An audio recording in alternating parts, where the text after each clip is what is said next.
edition of In Touch with Indiana Sports, powered by HoosierIllustrated.com. Happy Friday once again to you. You made it through another week. It's almost time for the weekend. Some of you, maybe you're already off today, and if you are, hats off to you.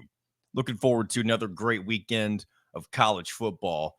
But we've got a few other things. I mean, really one thing in particular with a lot of things to cover with it in between before we get to any college football today. And that's because Big Ten basketball media days took place in Chicago earlier this week.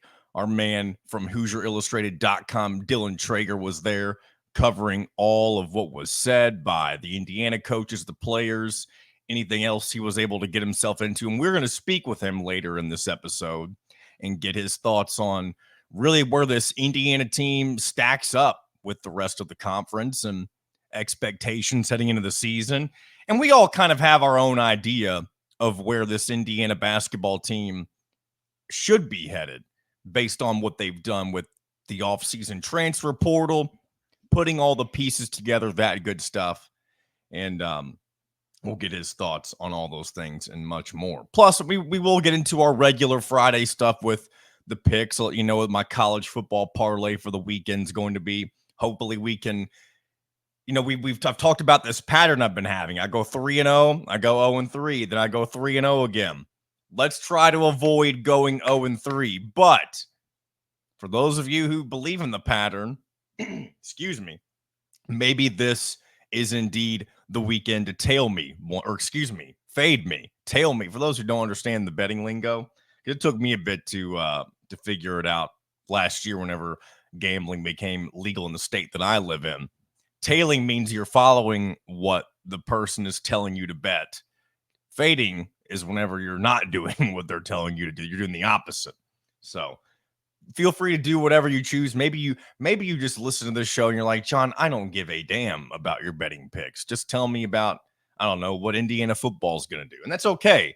Not every part of the show is going to be everybody's cup of tea. Some of you hate when I don't talk sports at all, and that's totally fine. There are going to be moments whenever I veer off into different places that maybe aren't always going to be your cup of tea or maybe your cup of coffee, but I'm going to veer off into those places anyway because it's my show, and I think I like to have a good time doing this. If I'm not having fun, then the show won't be fun. It won't be entertaining, and hopefully many of you find the show at least entertaining at a basic level. I mean, there's a reason some of you keep coming back. I appreciate it. We're already over 30 episodes into this new show on HoosierIllustrated.com, and I appreciate each and every one of you who have stopped by, checked it out, and subscribed. And speaking of that real quick, we're very, very close to the 500 subscriber goal that I set for us a few weeks back. I believe we're under 20 subscribers to go until that. So if you're listening to this right now and you're not a subscriber, do us a favor and get us over that hump, no pun intended, since we are talking basketball Mike Woodson today a little bit. But get us over that hump by Monday. That's the goal. We have, obviously, this show. We're going to have another post-game show for Indiana football later this weekend featuring myself, and no Kyler Staley this weekend. Haven't figured out who's going to be his fill-in for this week's post-game wrap-up show. It may be Dylan, maybe Drew, maybe Alec, but one of them will be joining me for another live edition of the post-game wrap-up show, and would love to go into Monday hitting or haven't already hit that 500 subscriber goal. So if you haven't done so already and you enjoy the content that we put out and you want it to keep improving, you want us to keep being able to do different things with this show and different things with the YouTube channel, then hit that subscribe button, because that's what enables us to keep growing this and moving things forward, especially as we get into the thick of things. So, all right, let's go ahead and I want to move into get some basketball stuff out of the way. We're going to do a little bit of my takeaways, and then we'll bring on Dylan Traeger and get his thoughts on everything. And then we'll move into some college football discussion for the rest of the show. We'll see how long that takes us through. Maybe end up being an extended show today. We'll see. Not too sure.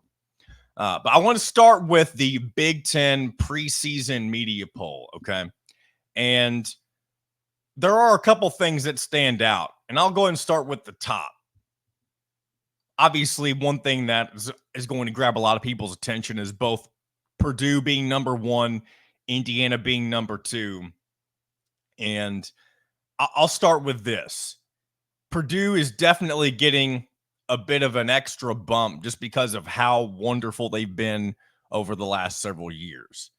But one thing I think many may be failing to consider here with Purdue, although they're still probably going to be a very competitive team towards the top of the Big Ten, I do think they are going to struggle adjusting to life without Zach Edey, as opposed to maybe some other big guys that Purdue has lost in the past and been able to either stay afloat or even get improved, if that makes sense. But we saw what happened when Indiana lost Trace Jackson Davis. That was a year of great adjustment for Indiana. And while I don't expect Purdue to necessarily have that same type of drop-off, I don't expect them to just continue to dominate the Big Ten in the way in which they have the last several seasons. So Purdue comes in at number one with 20 first place votes. Indiana at number two with 7. UCLA at number 3 with 2 votes for first place. Illinois at number 4 also with 2 votes for first place. And then Michigan State rounds out your top 5, and they have a vote for first place. And then there is one more team with the first place vote, but you have to dip down all the way to number 8 to get Jake Diebler and the Ohio State Buckeyes. And then sandwiched in between Ohio State and Michigan State at 6 and 7 are Oregon and Rutgers, respectively. And I guess while we're going through this, I'll just list the rest of it. Dusty May making his debut season with Michigan. They're listed at number 9. Maryland at number 10. Iowa at number 11. We have a tie for 12th with Wisconsin and Nebraska. And that jumps us all the way to 14 with USC. Number 15, Washington. Number 16, Northwestern. And number 17, Penn State. And rounding out your Big Ten standings in the preseason poll is number 18, Minnesota.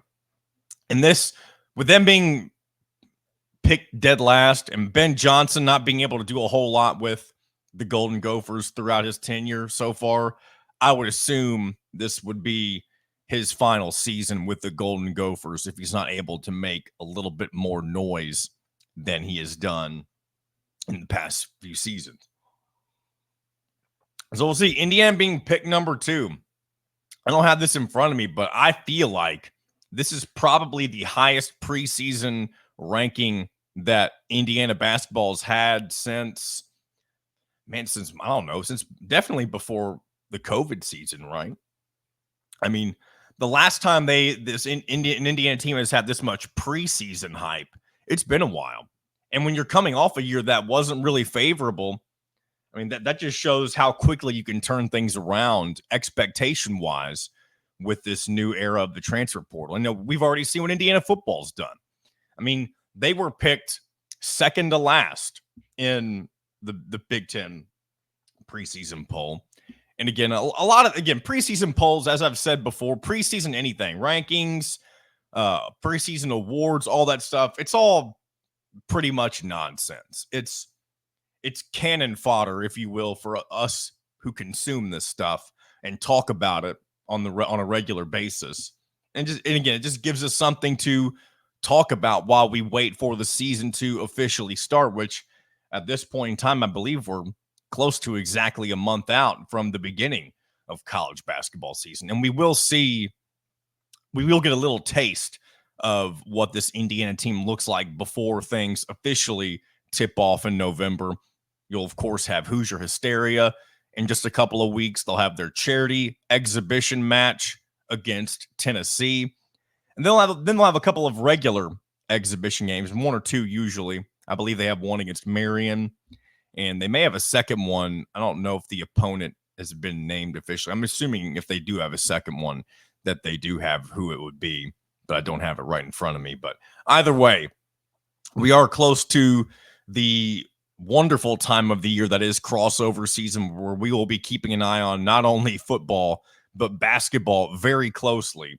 And usually, I was talking about this with Alec the other day. Maybe I don't remember if it was on the air or not, but it seems like in years past, especially recent years, if football has not, caught our attention the way that it has this year, most people at this point in the season have nearly completely tuned out football in its entirety and are focused completely on basketball. Where I feel like this year, you kind of have a lot of the opposite. And maybe this is just me living in my own bubble as somebody who loves to see Indiana football succeed and would honestly rather see this season through before fully getting into basketball, because I feel like football never gets, its due, even in years whenever they were decent, 2020 and 2019. There's always that segment of fans that will jump right into basketball, and I get it. I know Indiana is a much deep-rooted fan base when it comes to basketball than it ever has in football. I understand that, but it's just nice to see football get a little more spotlight this year, and may even be, depending on where this season takes them, be the headline of the Indiana athletics calendar, depending on where they end up landing. Whether they go to the college football playoff, that type of stuff. And that actually brings me to a YouTube comment. I was going to do YouTube comments later, and I'll get into more of them later. But Tanis mentions this, and I know Tanis commented the other day too, but he said something that I really relate to. He says, "I'm one of the weirdos of IU sports. I am a football fan first and haven't cared much about Indiana basketball since Knight left. I understand why he had to go, but he was who I idolized." Well, a couple things. One, I'll start with the obvious. I am not, I should say, old enough to remember any of the Bob Knight days. I was born in 1997, which some of you may be like, oh my gosh, that may be kind of a reality check for some of you on the age that you are, because it feels like anytime I'm around people, especially in this business, and people find out how old I am, it's just a shocking thing for them for whatever reason. But I would say this too, especially, I don't know if it's because of when I went to my first Indiana football game. It was back in 2010. And they didn't even win. It was against a really good, or I don't know if the team was good or not, but it was two unbeaten to the time, Indiana versus Michigan, and Bill Lynch was still the head coach. And it was a sold out Memorial Stadium. That was my first experience at an Indiana football game. And that game ended up going to overtime, and Indiana did not win, unfortunately. Ben Chappell was the quarterback, by the way, for that team. And I don't know, something about the atmosphere, I guess, that just, those kinds of things when you're young resonate with you. And the fact that I've never gotten to see Indiana football truly, I've seen them have moderate success, of course, right? I mentioned the 19 and 20 seasons, but to see where they're sitting right now, I'd love to see this. I'm ready to see it through, see where it ends up being. And maybe this is all fool's gold. Maybe they end up losing to Northwestern tomorrow, and all of the momentum gets completely sucked out. All the air gets sucked out of the tires, so to speak, and it gets deflated.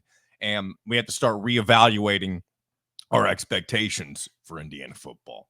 So just wanted to bring that up because I do feel like I'm also in that IU football first, because it is the first sport of the calendar, at least of the major sports, and never really getting to see them have the success that they're currently having. It's great to see, and I'm ready to see it through. See, look at me. I said this was going to be basketball related, and I veered. I was able to get far enough over into the emergency lane and transition over to Indiana football once again, right? I didn't intend on doing that, but sometimes it's just fun to let things. I know how we got there. I was talking about the Big Ten preseason poll and then comparing it to Indiana, and then there we go, switch lanes and stayed right over there and got into talking some Indiana football again. So let's get into a couple of my takeaways from what Mike Woodson talked about during media days, and just some interesting little tidbits really that were said that really just kind of make you think, And we'll start with a couple of obvious ones.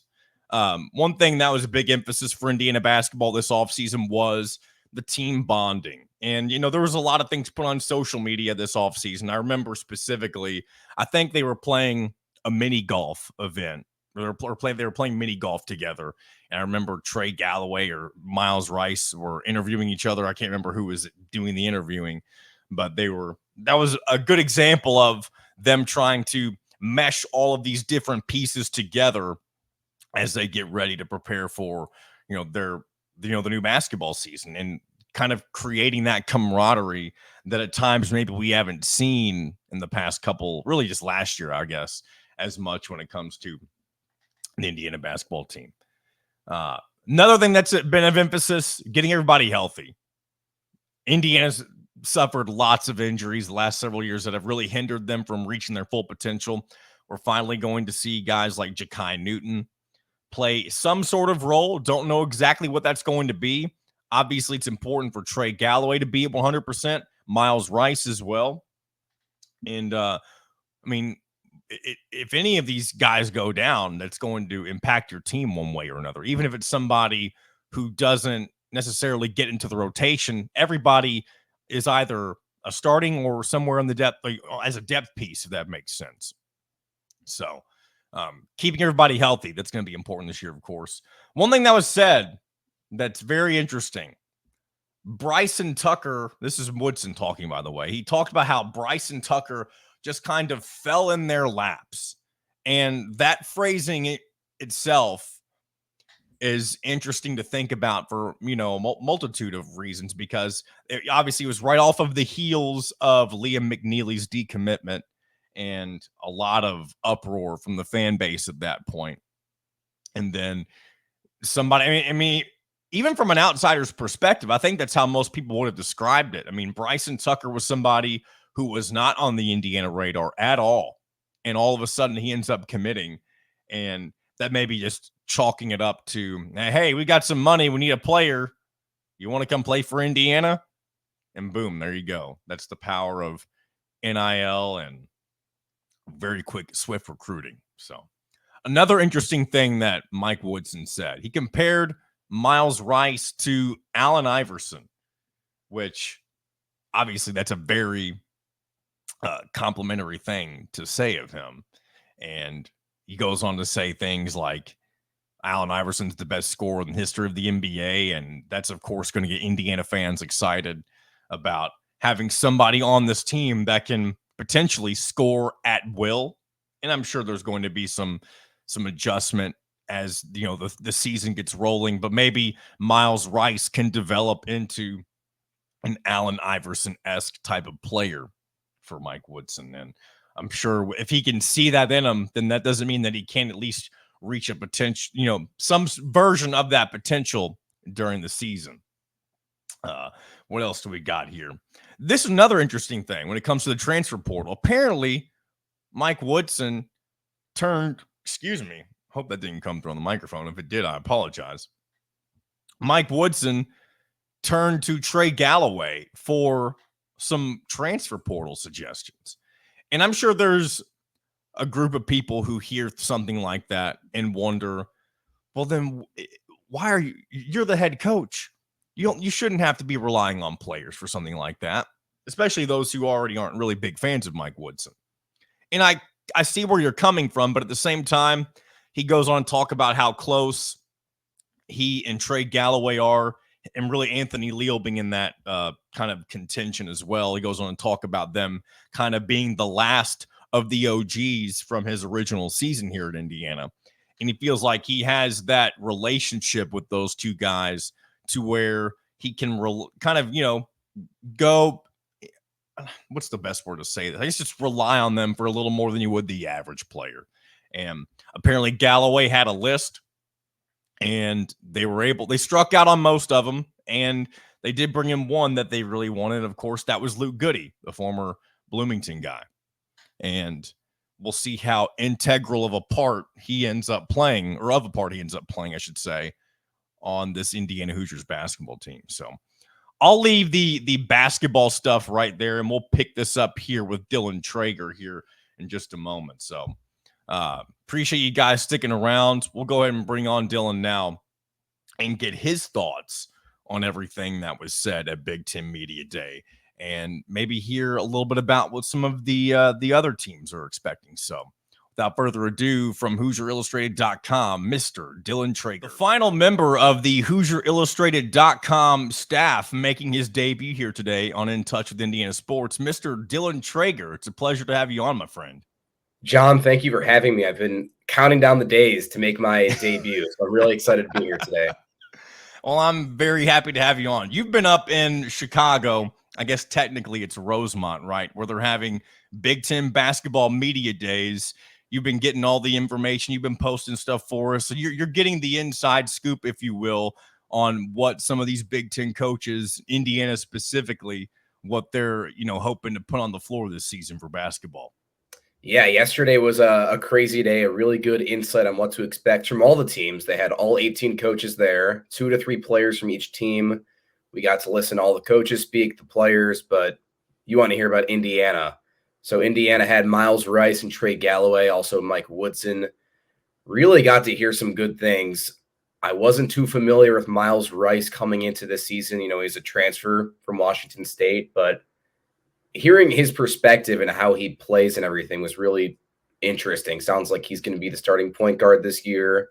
He averaged 15 a game last year. He was the Pac-12 Freshman of the Year. I think he's going to make a huge impact. One thing that I took away from some of the things that I saw, especially talking about Miles Rice specifically, and you've heard this with a few different Mike Woodson players in the past. I think about Tamar Bates from a couple of years ago. Miles Rice said how he's always felt like Mike Woodson has treated him like a grandson, and he's kind of treated his family like they're all one as well. I think with a lot of Mike Woodson's players at Indiana, he's really created that vibe pretty much with everybody, and they all kind of feel like they're one, they're together, they're all unified, even when the noise from the outside, from the fans specifically, has been subpar, when especially last year when things were really going downhill towards the back half of the season. I think this is everything you want, not only the fans, but the future recruits to see, that the big time players really feel comfortable with Woodson. They feel like family. Rice was saying it, and then Woodson later talked about how he had Galloway in his office every day during the recruiting. Galloway gave him a list of who he wanted, and Woodson and that's made really sure. that when I saw that really, I don't want to say it blew my mind, but I mean, it kind of did, though, because you mentioned the relationship between them is really tight. But I do think there's also a contingent of people that see that as like, oh, well, Mike Woodson doesn't really know what he wants. He's going to rely on the players. But I don't think it's necessarily a bad thing that he took a player's perspective to kind of see what somebody like him, who is a leader of the team, what he wants to have on this roster with him.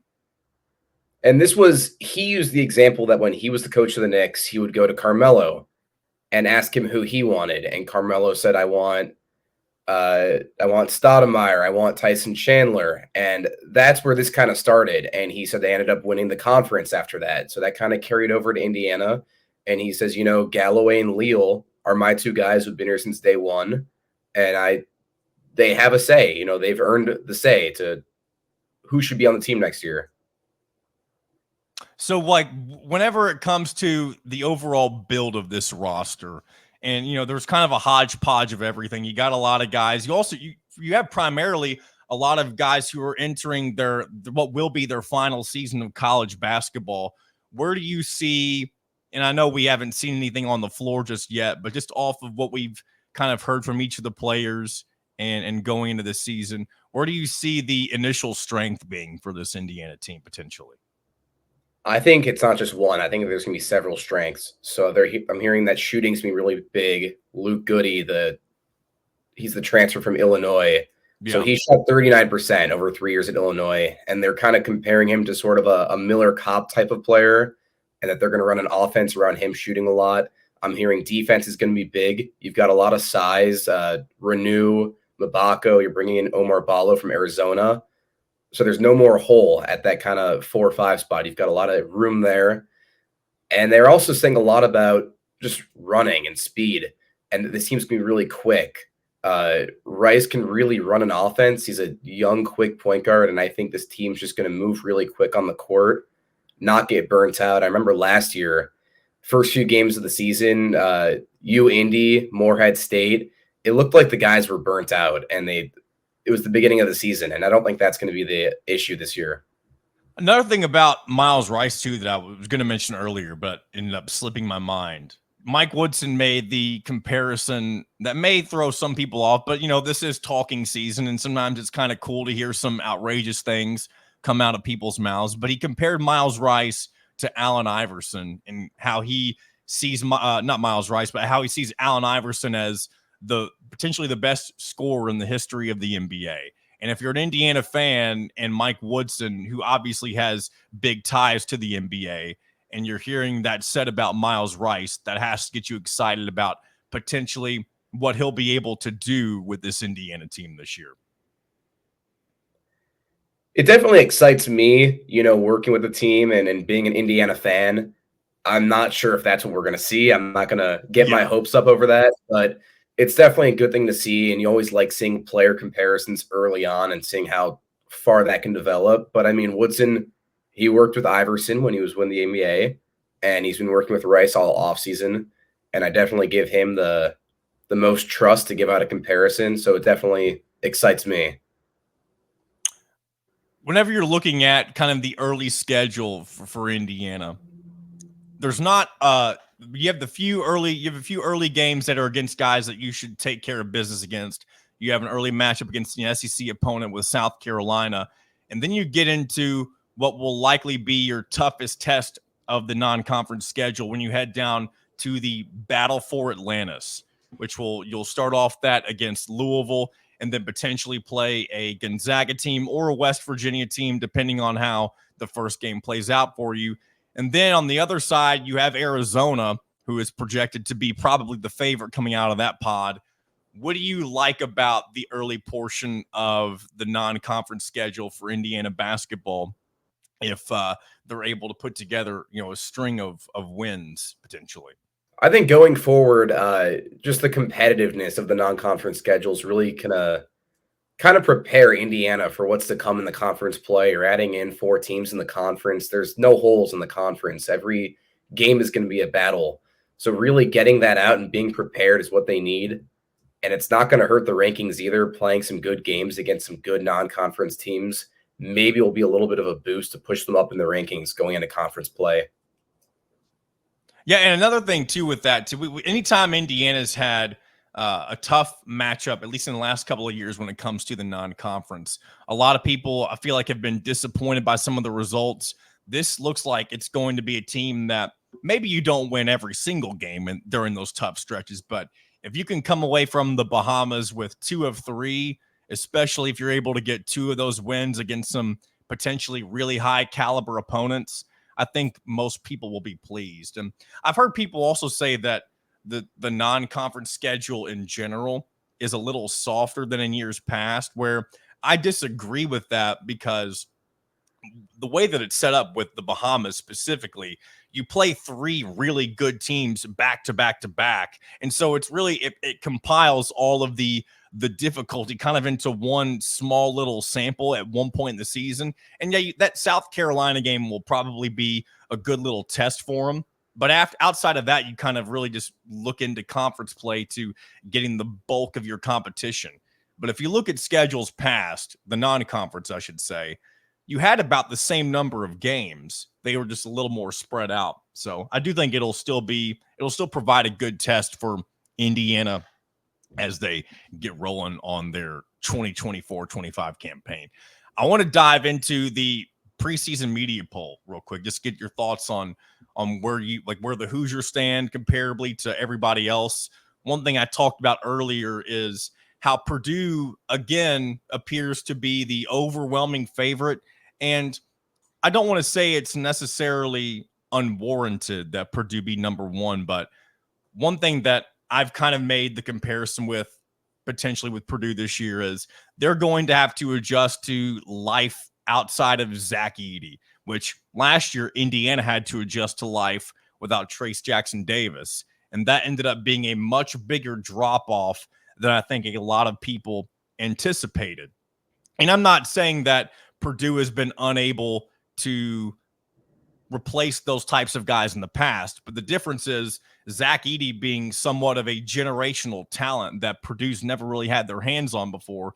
Yeah, they still may be a competitive team near the top, but I don't think Purdue should necessarily be seen as the runaway favorite as, for this upcoming Big Ten basketball season. I think it's helpful to have that player you can rely on, like Trayce Jackson-Davis or Zach Edey. Edey was a player they could give the ball to, and he would just dominate in the paint. It made defenders look silly when he was in the paint playing on offense. And I think losing him is going to be a whole different shift in the team. You got to completely switch up your playbook for coach. And that's something we saw with Indiana. 2 years ago, the team looked really good with Trayce Jackson-Davis. You had Miller Kopp, you had a 5 and Race Thompson. Losing all those players and kind of shifting that offense really changed things up.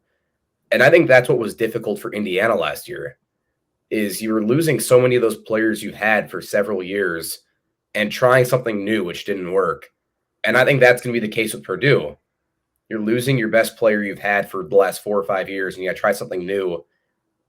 Things might not flow right away, and it's definitely going to take some time to run that offense and defense scheme without him. And again, with Indiana being right behind them at number 2, I don't know if this is 100% the case, but this feels like, if I remember correctly, the highest that an Indiana team has been projected to finish since maybe the 2013 season, if I'm not mistaken. I could be way off on that. Whenever that team ended up winning the Big Ten, of course. And I know they won the Big Ten in 2016 as well. I don't remember where they were projected when it comes to the preseason at that point. But, of course, high expectations for the Hoosiers. Do you think this preseason projection number 2 is indicative of how good the team can be? Most definitely. I think people need to start buying in right now, and having projected at 2 out of 18 in a tough conference in the Power 5 is really impressive.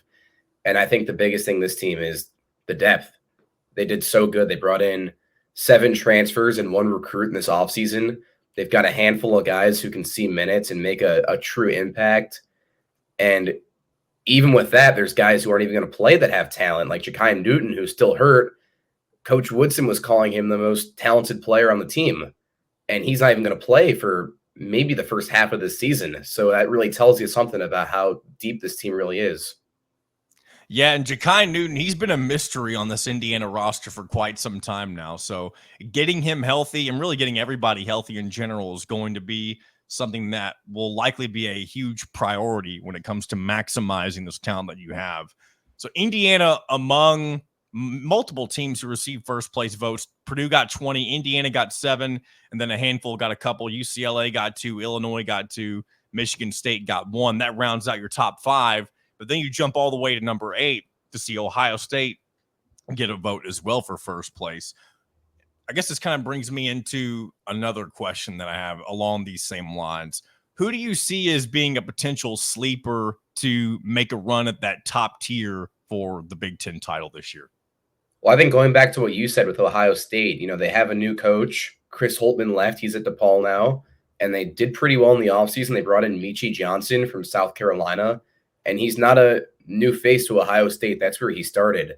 And we spoke with him yesterday at Media Day. And his words were he thinks they can make a run. And I wouldn't doubt it. Ohio State's always been a pretty solid all-around program. And I think putting them at 8 with a new coach and kind of a new team is a little deep. People need to buy into that. And speaking of new coaches, this is somebody that I'm sure a lot of Indiana fans will be keeping an eye on, and that's Dusty May in Michigan. I know there was a decent amount of folks last year clamoring for Mike Woodson's head and getting him fired from the Indiana program. While I do believe a lot of that was very premature and unwarranted, a lot of people thought that the time was to jump now and get somebody like Dusty May from Florida Atlantic, who, of course, has ties to the Indiana program as a former manager. And he had that Final Four run with the Owls. And, of course, Indiana hasn't been to a Final Four in nearly, I guess it's been 22 years at this point. It'll be 23 when you get to the end of this season. And to have somebody with that type of experience is somebody, of course, that Indiana would love to have. So a lot of people will be watching from afar how Dusty May is able to do in his first season at a big time program like Michigan. What do you think he'll end up doing with this first go round in the Big Ten with the Wolverines? I think it's a grand slam hire. I mean, you're bringing in a guy who turned around a program that wasn't even heard of, FAU. No one had heard of that program, 5-10 years ago. And what he did, he completely turned them around and made them a real program, a face of college basketball. And that's what you need for Michigan, a program that's kind of stepped down the last few years.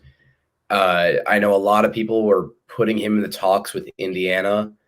I wasn't sure I wanted to see Woodson go yet. I've really liked his recruiting for recruits and transfers. I think just his presence and what he's done as a player and as an NBA coach and a college coach really says a lot. What did you think about Dusty May in the offseason? You know what? So I live down here in Louisville, and in the afternoons I work for a U of L sports show. And again, I'm not a U of L fan, but I've been surrounded by them for a good majority of my life. And there was talks that Dusty May was going to at one point be their new head coach instead of Pat Kelsey. And there was a lot of people, I don't know if it's because they have different expectations here at U of L or around U of L, I should say, but a lot of people were not super into the Dusty May potential hire. And it's not because he couldn't do well. It just felt like a lot of people were basing hiring him off of one run. And if you go back and look at Dusty May's overall resume as a head coach, and if I can pull it up here quickly, I'll reference his actual numbers. Outside of his run to the Final Four, he's not had a whole heck of a lot of good seasons as a head coach. He won 17 games twice. He won 13 games, 19 games. And then right after that, you had his 35-4 season where he went to the Final Four. And then right after that, a little bit of a disappointing drop. I'm going to say a little bit. It was quite a bit big of a difference where he went 25-9 and lost in the first round of the NCAA tournament to Northwestern last year, I believe. So all of his hype and success, I guess, is based off of one season. And that doesn't mean that he can't replicate it in the years to come. He'll definitely have better resources at Michigan than he had at an FAU. But I'm with you, Dylan. I'm glad Indiana didn't jump the gun and hire Dusty May prematurely. And I don't even know that's the direction they would go in now if for some reason Mike Woodson doesn't work out at the end of this season. And again, I'm already getting ahead of myself by talking about the potential of moving on from Mike Woodson. We have a whole season to go, and I certainly hope that we're not having that conversation here in a few months. But it's definitely something that a certain amount of people, Indiana fans specifically, were clamoring for at one point or another last year. I heard a lot of people talking about it, and it's interesting because, Woodson, he is getting up there in age, and he's been having a lot of, his knee surgeries and everything, so he's not physically 100%. And it does make you think who would be the coach at the end of the day, when he retires or calls it in a few years. Yeah. And I have a blank because obviously if Dusty May's got the job at Michigan and he does pretty well, he's not going to come to Indiana. I don't know if you have a thought on that. Yeah, that's actually a good thought, and we'll wrap up after that. But if Dusty May has 3 or 4 good years at Michigan and things are going in the right direction for them, and Woodson decides to call it quits, I think you'll see a couple of things. You'll probably see Indiana pursue him if he's doing well enough at Michigan. But at the same time, Michigan is going to be doing everything in their power to lock him up and make it as difficult as possible for him to jump away from that job. So that's kind of my thoughts on, years down the road, how that could potentially end up playing out. But let me get your final thoughts on Media Day in general, expectations for Indiana moving into the season, and then we'll wrap this segment up. I think people really should buy in. I said that earlier, but I think Indiana can make a run. I saw John Rothstein on Twitter. He was saying he has Indiana as a dark horse sleeper for the Final Four. And I'm starting to quickly believe that. Just what I've been hearing about sort of the chemistry and the talent from this team, it doesn't sound like something I've really seen from Indiana. Sure, that last year with Trace was special. The team didn't really go anywhere. And I think this is a different year. They might not have Trace, but I feel like they've brought in so much talent and so much depth that this team has no holes. And I think they're going to come out and surprise a lot of people.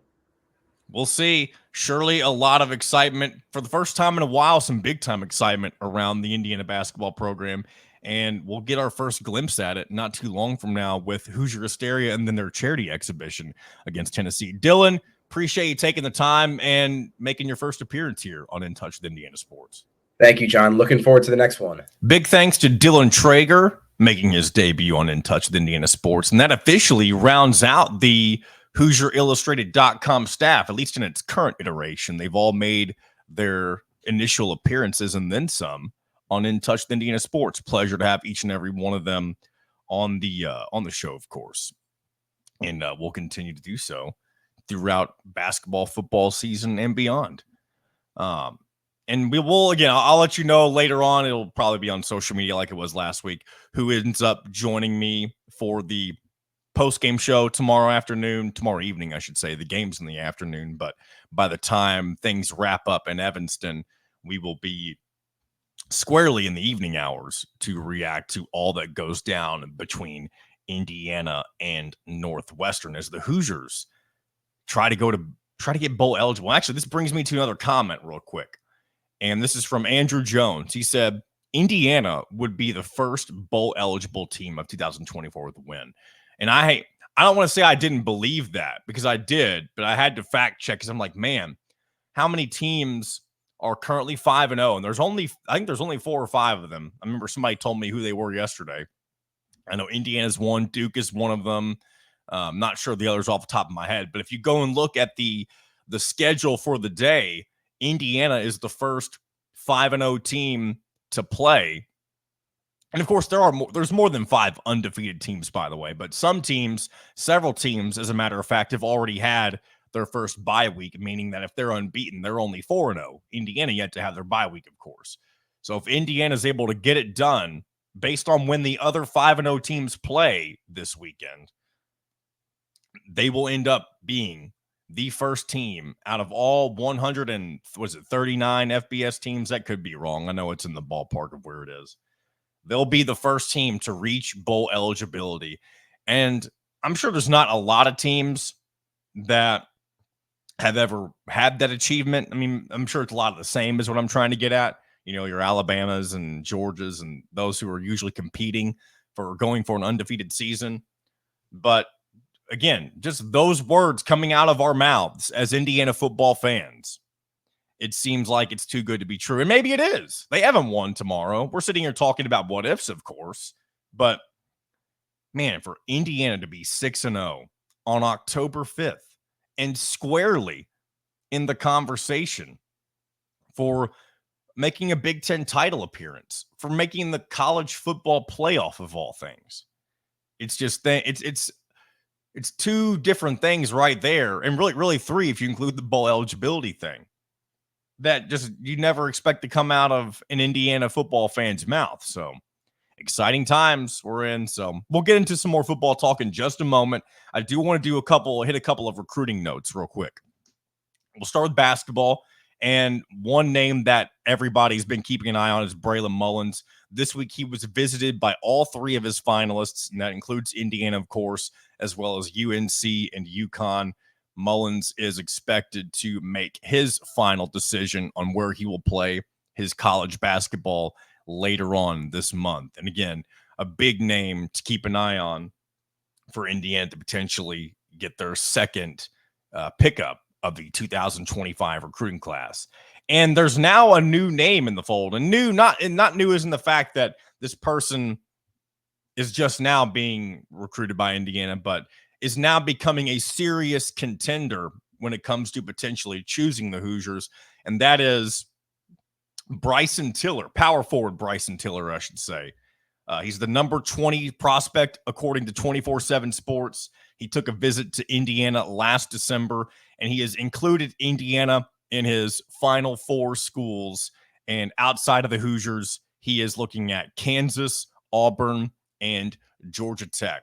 And one reason that Bryson Tiller is somebody that has, I guess, kind of kept his Indiana ties close is because both Mike Woodson and Yasir Rosemond, the assistant coach, have really good ties to Atlanta, where he's from.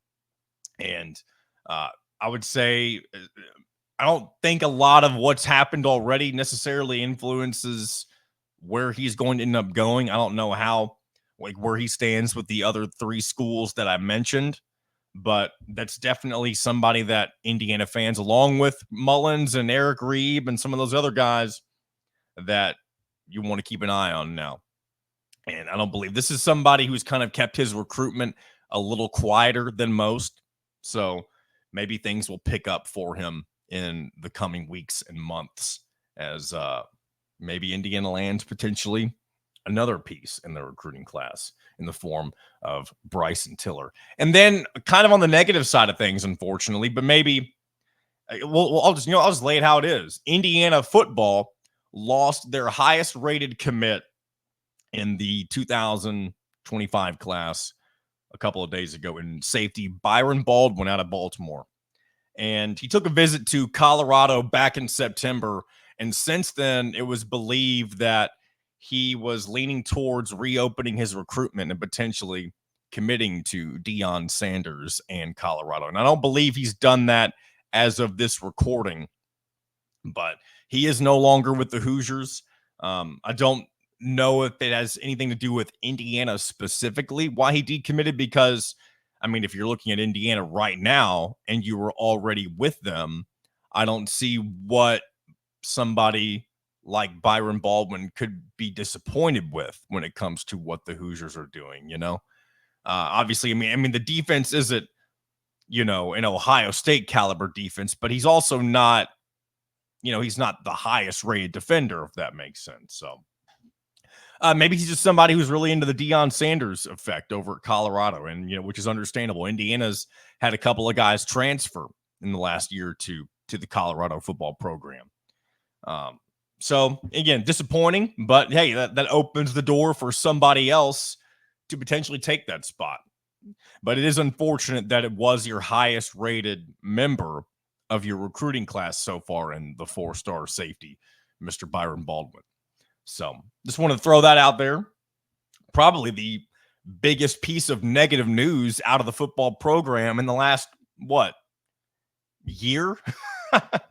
So, I mean, you're not always going to have, it's not, you know, not everything's always going to be positive, right? Keeps you in check. All right. I already mentioned the YouTube comments from the day or for the day. So let's go ahead and get into the parlay I've got for you for the weekend, if you decide to jump on with me or fade me. And I'll also run through some of the games that I'll be keeping an eye on this week. And then we'll probably get close to wrapping things up after that.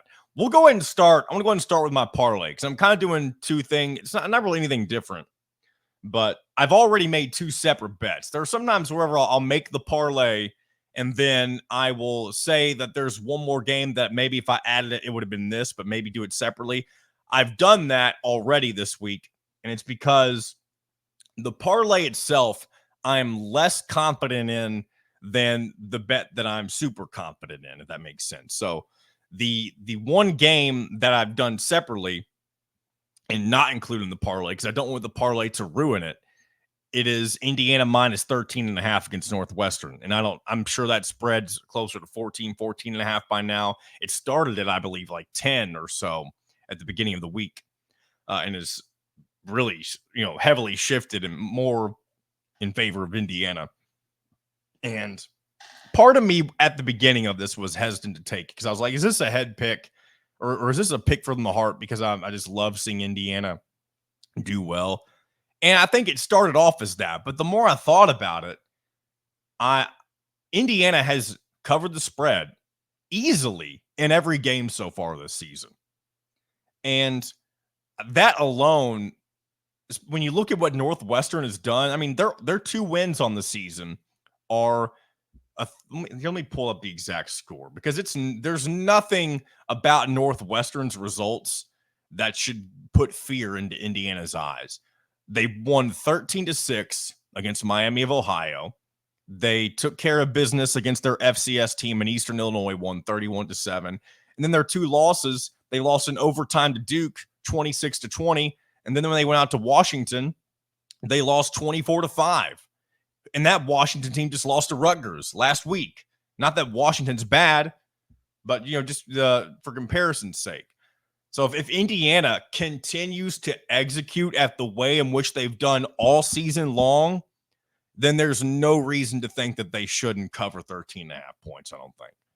And they can, in my opinion, which maybe not might be worth much, I think Indiana can win this game by 3 or 4 touchdowns. Now, I know Northwestern is good defensively when we're talking about, good Big Ten defenses. But again, I go back to that Washington score, 24-5, and they couldn't put up points on them.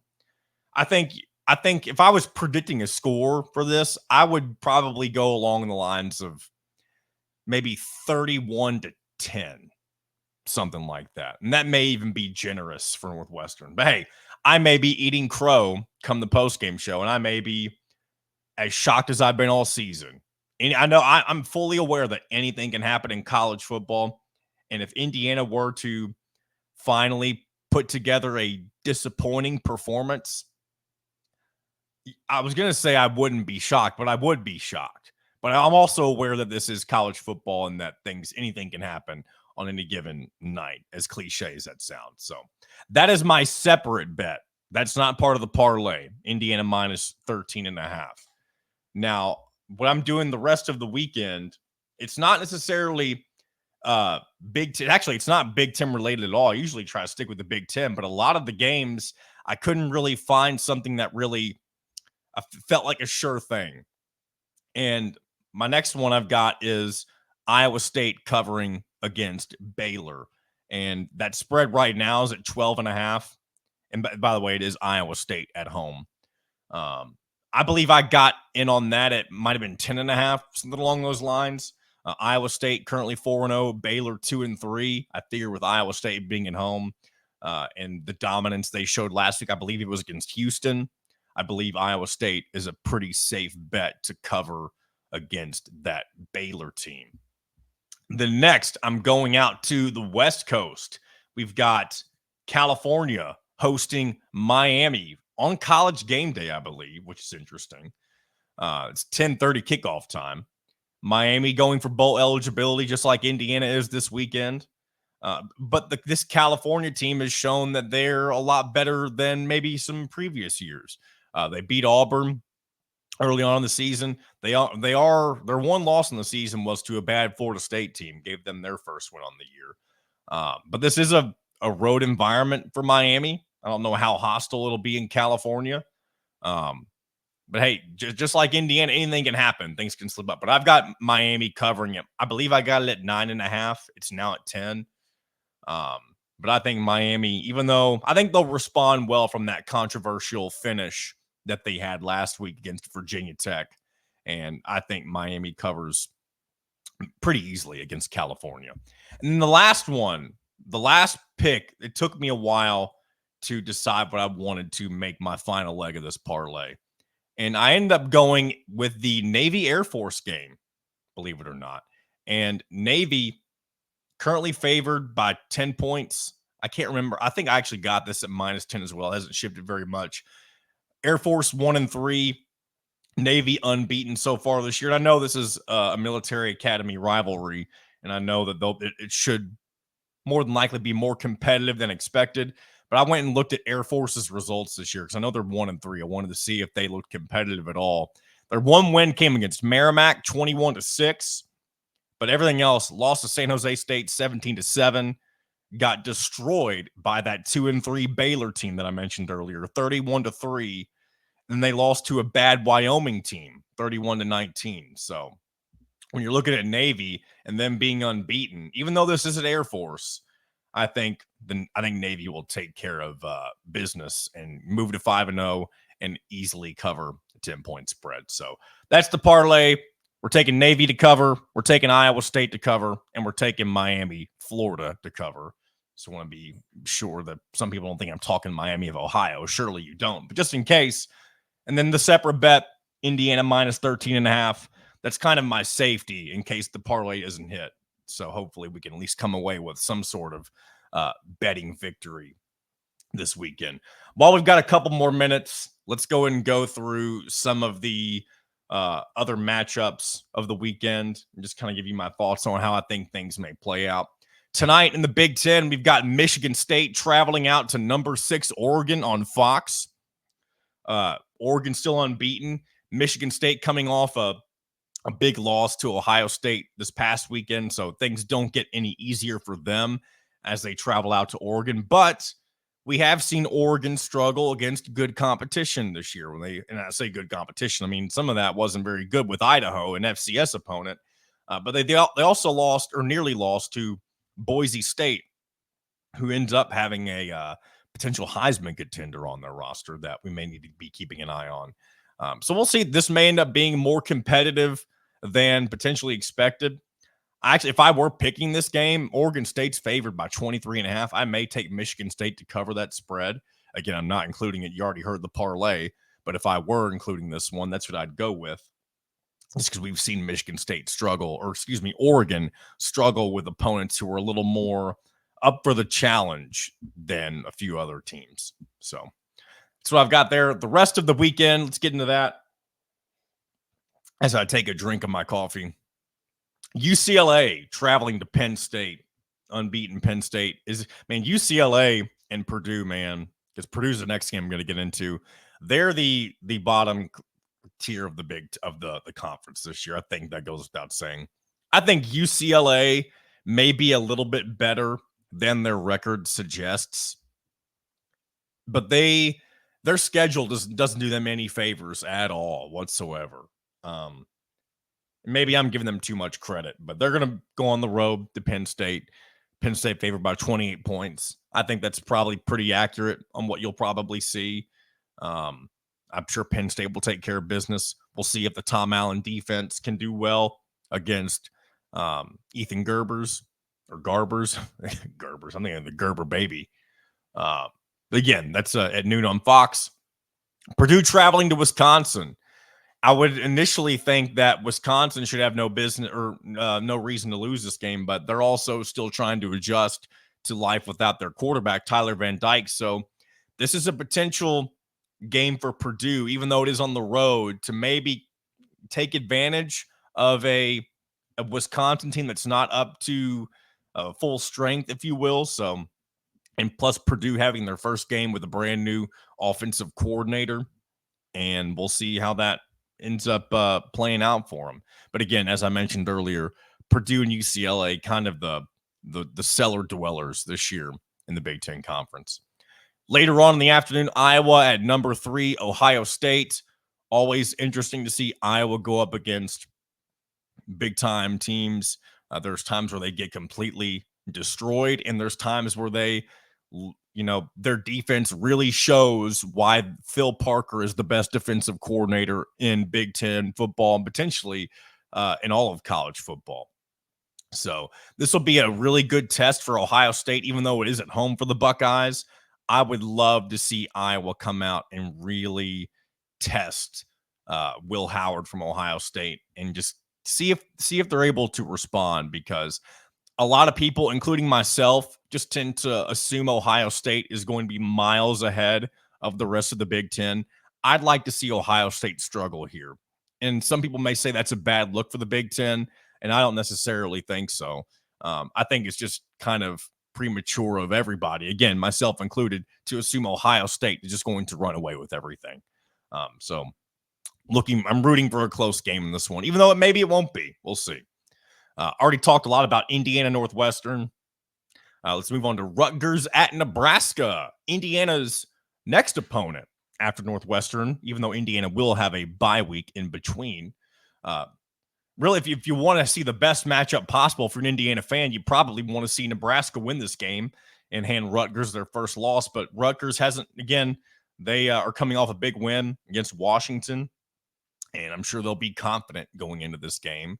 And this is a big one for Matt Rule.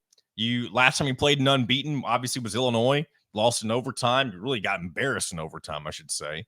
And if Nebraska can respond and go 5-1, I mean, that actually puts a lot more on the line than we realize in that Indiana-Nebraska game. Not only do you potentially have an unbeaten Indiana team, but you have a Nebraska team at that point potentially going for their first bowl-eligible season in, 10 years? Or it might be longer than that. It's been a long time since Nebraska has been bowl-eligible, and they may be potentially going for that against Indiana in a couple of weeks. So let's see here. What we got? Excuse me for the pause. I was thinking about something in my head and realized I was going in a direction that I didn't want to go down. I think maybe. Anyway, got a couple more games to hit on, and we'll wrap this thing up. Number 10 Michigan and Washington, the rematch from the national title game last year on NBC tomorrow night. Washington favored in this game, and I think that supports a lot of people's arguments, including myself, that Michigan really might not be as good as their build to be potentially, or as their ranking suggests, because I think this Washington team is pretty mid-tier when it comes to the Big Ten. And, they're coming off a loss to Rutgers. And maybe, again, I think Rutgers is a good team. But if Michigan were really as good as their number 10 ranking suggests, they should be favored in some way in this game. But I think a lot of people are aware that they have some offensive struggles, specifically at quarterback, and maybe Washington will be able to expose that this weekend. So very interesting game to keep an eye on. And then finally, number 11 USC travels to Minnesota. They were in that game against Michigan last week. Minnesota was lost by 3, a very valiant effort coming back against them. And this will be a big game for Minnesota and their hopes to get bowl eligible and really kind of have a signature win against a West Coast program when they face USC. I think that game is going to be pretty close, a lot closer than people assume. USC is favored by 8.5. And